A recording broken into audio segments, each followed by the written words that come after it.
أهلا بيكم في محاضرة زي تقديم لإزاي أقدر أستعمل موقع يوديمي واستفيد من كل المميزات اللي بيقدمها لي وأنا بستعمل الكورس. طبعا لو أنت دخلت على يوديمي قبل كده أو حضرت عليه كورسات هيبقى عندك فكرة عن معظم الحاجات اللي هنقولها، لكن لو أنت جديد بالنسبة للموقع هتلاقي حاجات كتير قوي مفيدة من خلال المحاضرة القصيرة دي، وأتمنى إنها تعجبك. دي كده صفحة الكورس زي ما هتظهر عندك، دي كده السكشنز الرئيسية بتاعة الكورس، ولو نزلت لتحت هلاقي باقي الكورس.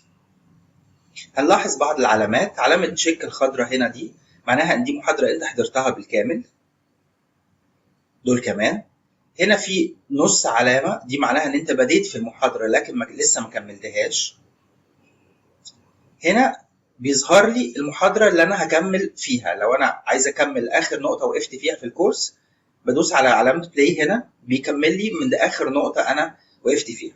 والحقيقة الموقع ذكي جدا انك حتى لو حضرت جزء من فيديو وحبيت ترجع له بيرجعك بالظبط عند النقطة اللي انت وقفت فيها. في بعض العلامات الإضافية هنا، العلامة الصغيرة البلاي دي معناها ان ده فيديو.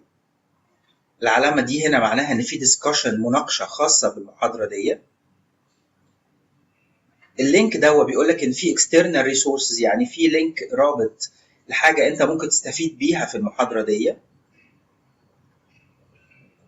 هنا بيقول لك ان دي كويز وفيها 2 سؤال، ودي برضو محتاج تجاوبها او ممكن تجاوبها يعني.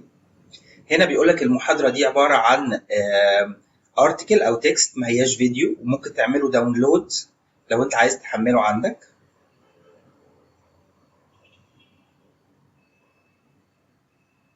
دي تقريبا كل انواع المحاضرات. لو بصينا على الجزء ده الديسكشنز اللي نقدر من خلالها ان احنا نتناقش في اي موضوع خاص بالكورس. لو عندك حاجة محتار فيها او مش عارف تفهمها كويس ممكن يعني تدور عليها في الديسكشنز هنا.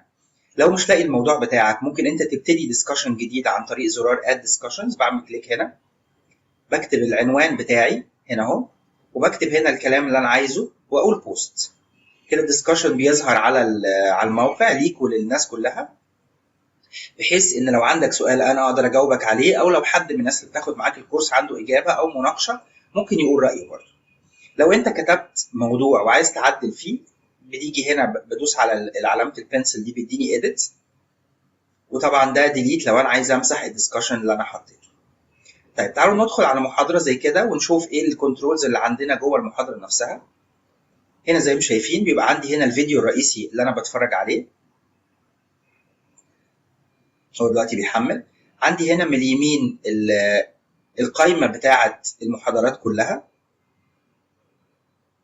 عندي هنا تابز، التاب ده بيقول لي ان لو في حاجه داونلود او ريسورسز خاصه بالمحاضره دي. هنا بيقول المحاضره دي معاها external resources، يعني روابط لمواقع خارجيه انت ممكن تستفيد بيها او حاجات اتذكرت جوه المحاضره نفسها.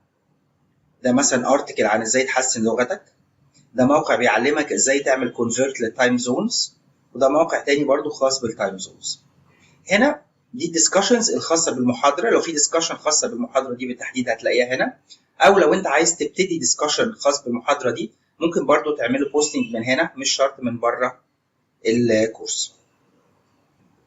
دي محاضرات، لو انا عايز اغير المحاضره دي اقدر اروح على واحده تاني. دي كده فيها كويز،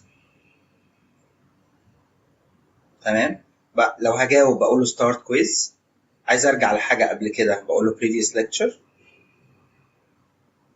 لو في محاضره تاني مثلا زي هنا انا بديتها وما كملتهاش اقدر اروح عليها على طول، وهو بيعمل تراكنج للتقدم بتاعك. خلصت قد ايه من المحاضره، خلصتها ولا لسه، بيديني تشيك على اللي خلصت وعلامه جزء كده للي ما بداش. تمام. في حاجه برضو لطيفه جدا، لو حسيت ان الصوره ضعيفه او مهزوزه شويه في بوتون هنا اسمه اتش دي، بعمل كليك على الاتش دي بوتون بيديني الفيديو بجوده هاي ديفينيشن، وده بيخليك تقدر تشوف تفاصيل الصوره بشكل كويس قوي. لو انت النت عندك كويس انصحك انك تتفرج على الفيديوهات كلها والاتش دي اكتيفيتد عشان تقدر تستمتع بالصوره بشكل احسن. خلصت حاجه معينه او عايز ترجع للصفحه الرئيسيه بتاعه الكورس، برجع من هنا اهو على كورس داشبورد. اتمنى يكون الشرح البسيط ده عجبك ولقيته مفيد، ولو في اي اسئله احب اسمع اسئلتكم واتمنى لكم كل التوفيق والنجاح في اكمال الكورس والنجاح في مجال الفريلانسنج بشكل عام. شكرا.